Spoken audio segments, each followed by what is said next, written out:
The Livestock Ministry has been tasked by the Mara Peroso government to improve livestock production in the country to reduce on the imports of beef and other protein from overseas.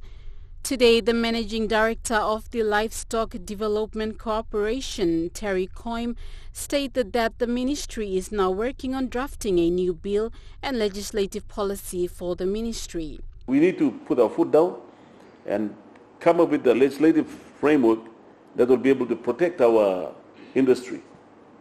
And so this is probably the first serious intervention by any government in our history that they're going to come up with this bill that will help to regulate the livestock industry in this country.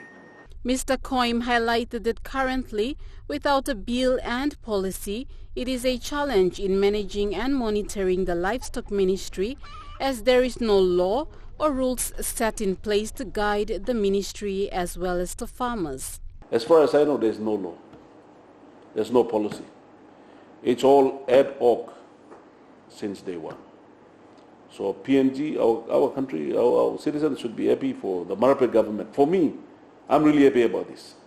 Because now the farmers can say, we are regulated by this law. They can pinpoint a clause in the act. LDC will now work on the draft bill and policy and will be consulting all stakeholders in all 4 regions in the country before submitting it to the Parliament for enactment.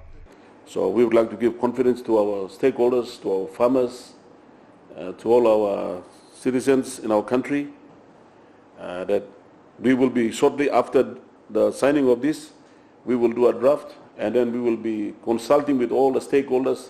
There will be policy consultations in all of the 4 regions and with all the stakeholders so that we will gauge the views of every one of them.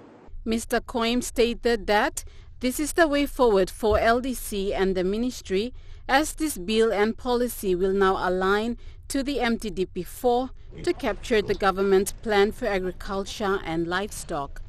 Cynthia.